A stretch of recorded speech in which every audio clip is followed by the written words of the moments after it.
Hello, welcome or welcome back here on Italian Oraculum. I'm Danilo. Today I wanted to do a little bit of a comparison between the indie and the mass market version of the Dreamscape Oracle by Matt Hughes. Hughes.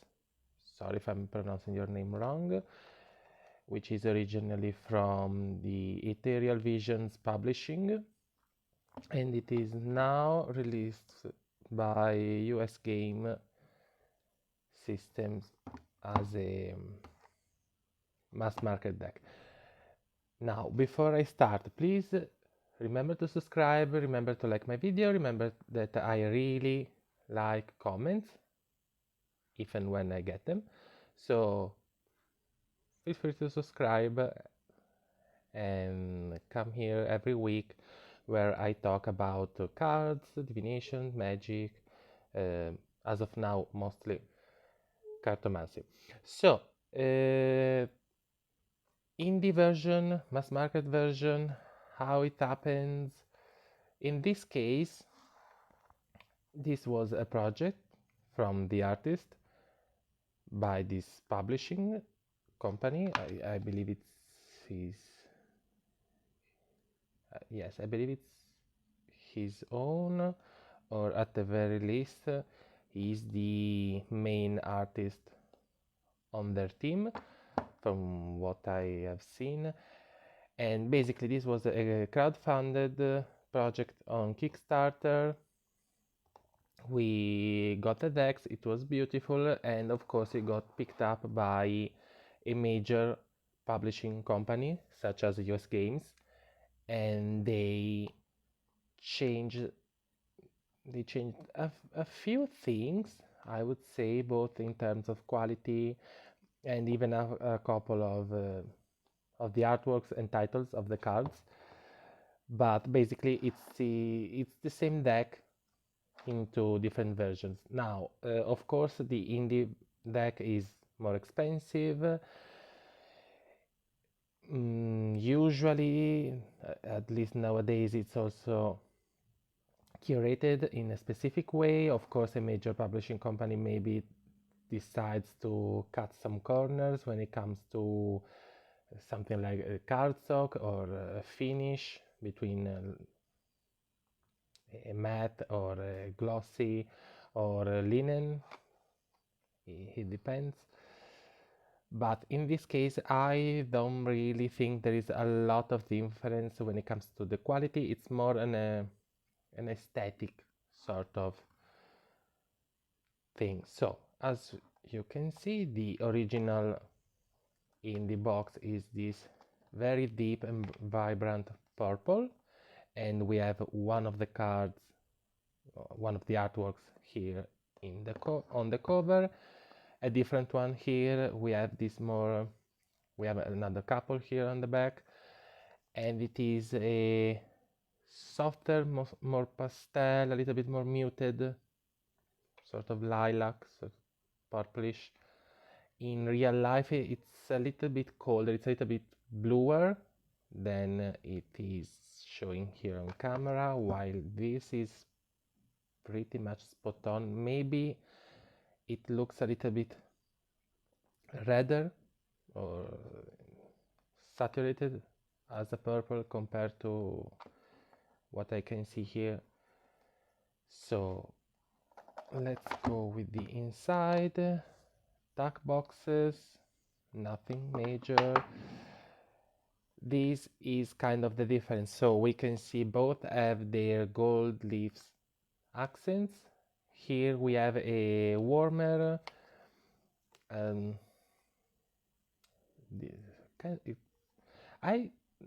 not sure how to call this sort of effect on a metallic insertion. It's sort of like more reflective, more, it's a little bit more matte compared to the mass market version when it comes to the gold accents, as you can see here. And this is, I would say, a lighter gold, more pale yellow and flat, while this is almost an orangey sort of gold and as you can see, the reflection has a depth to it.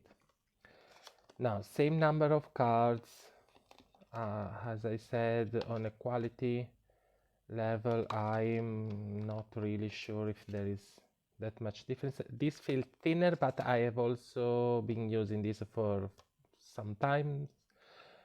These are new. I've never used them, so I'm not sure if they're going to get a little bit softer with use and shuffling, or if it's just a different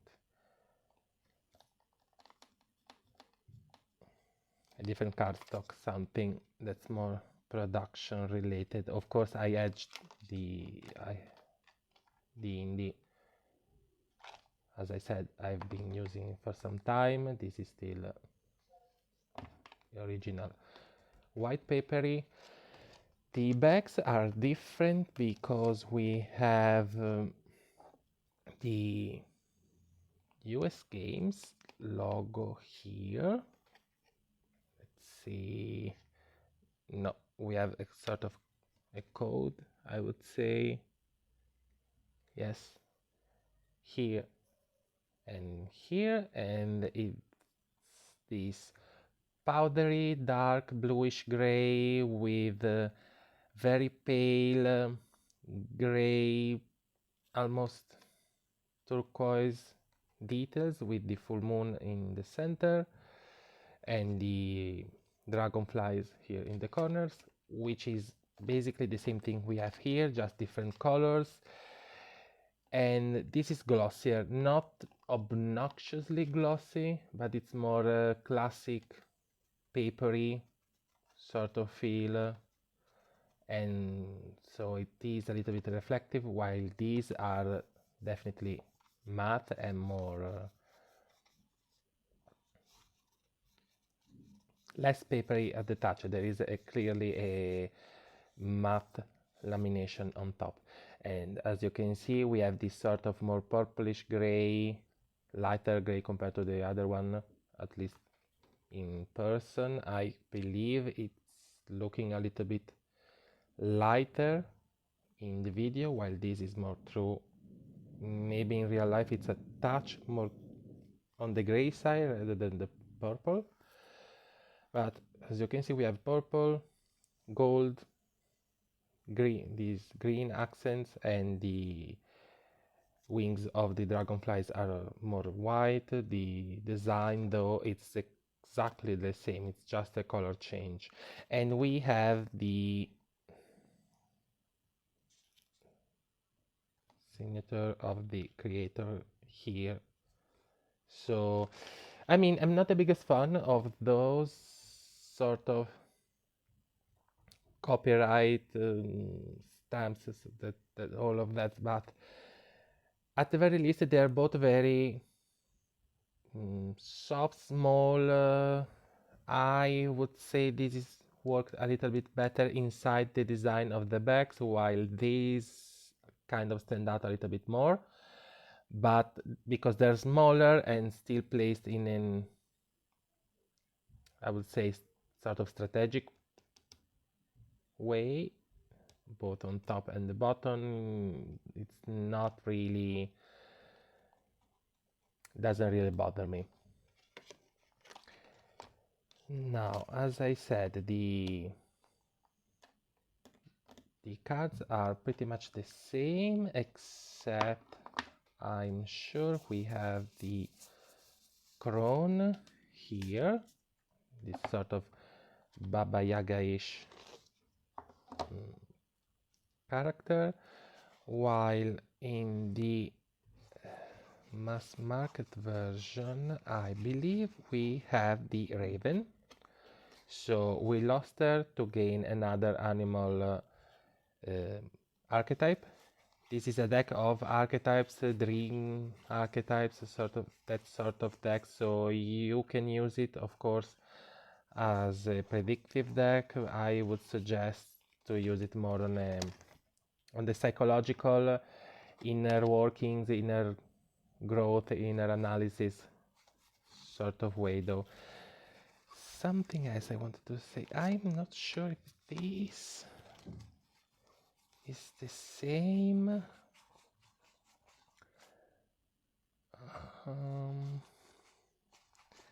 And there was another, this one I have some problem. Let me check. Again, it's new, so it's not like I know exact. Okay, so this is different. It's not like I have an exact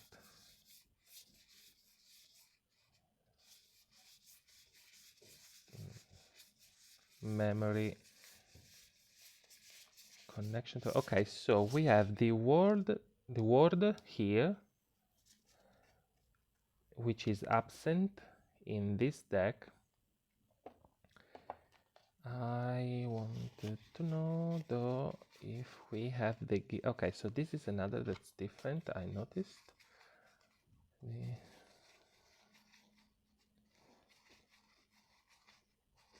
So I think the gift is yes, we do not have the gift. We have the word card, which is going to take the place of the gift, the horn. Sorry, I read the other title. So okay, so these two are the same cards, Luna Moth. Of course, this is different. Now here we can see where the gold foiling is a little bit cheap, a little bit ruined. It is a little bit more noticeable in real life. Doesn't really bother me. It could look like the darker spots on the full moon, so I'm fine with it. But of course, it's something that can happen when it comes to indie decks with specific insertions and workings in them compared to a mass market one, which is usually more precise. And I've noticed that we can kind of see the under layer of the decoration, so basically the line, the trace that they use to basically that they follow to apply the gold on top of the cards. Like this is pretty noticeable. Doesn't really bother me. It's just another thing. It's also visible in this one, so not a problem. So we have a character with the Luna Moth in her hand. We have a character which is the Luna Moth here. We have the horn. We have the word. So still something like a sound. This in the guidebook is more of a like a call. Here I am not sure what they have decided to do with the definition, the explanation on the guidebook, but I suppose it's similar. So it's more of a sound, this is more of a clear message. So I suppose I could just read it the same way, or if I see something very different in the guidebook, adapt it. Now, the Selkie in the mass market version is an actual Selkie in the process of removing her seal skin to reveal the human nature underneath, while in the original, in the deck, it's called the Selkie, but it's just a seal. So, I would have preferred maybe something between. So yes, she's removing her skin, but it doesn't look like a seal skin. So I know what a Selkie is.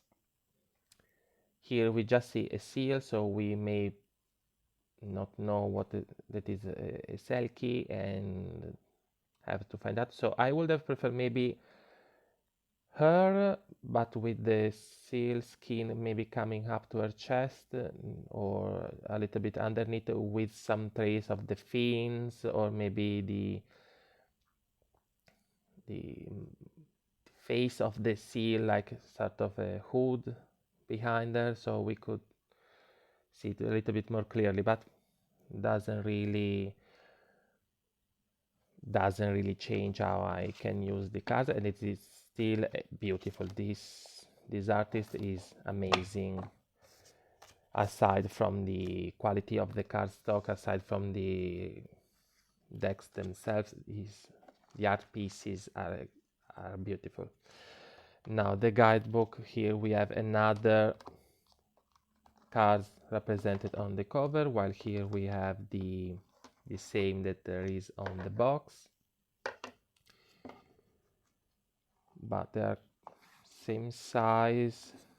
Of course the colors match their boxes.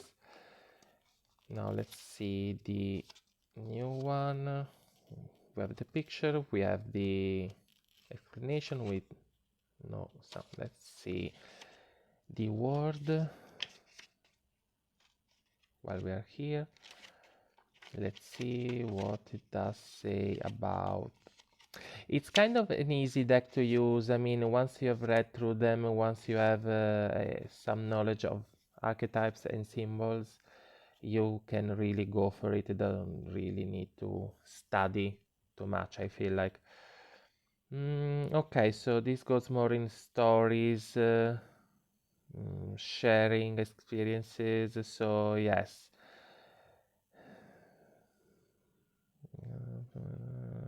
there's playing, staying positive and active with your imagination. Okay, so it's a different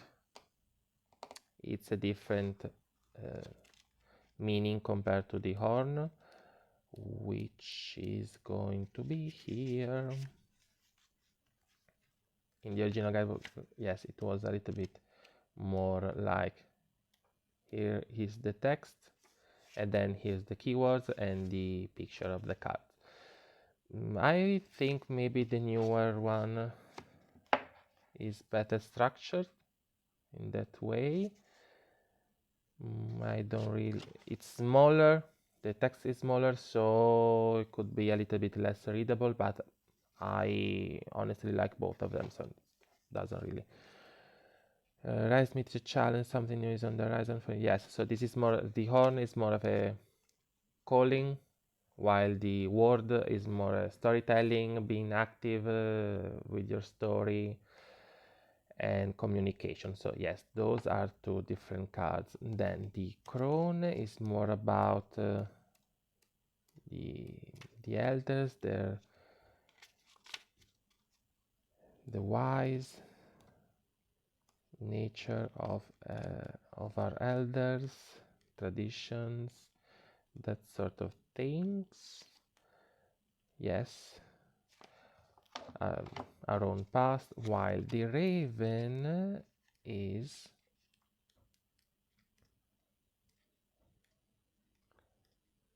more of a,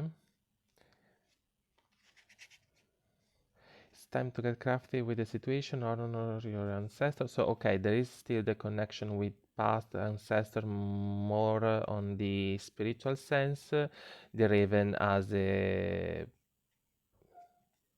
caretaker of the souls, a psychopomp. I hope I'm not pronouncing that wrong.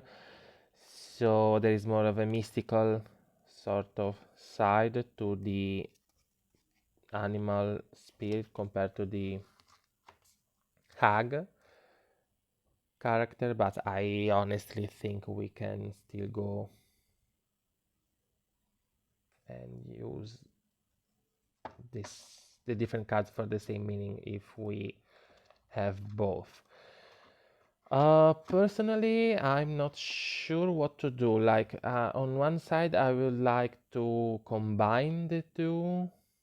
So have maybe both the crone, the hag and the raven, and the ward and the horn, and mix and match the others so that the golden borders are evenly split.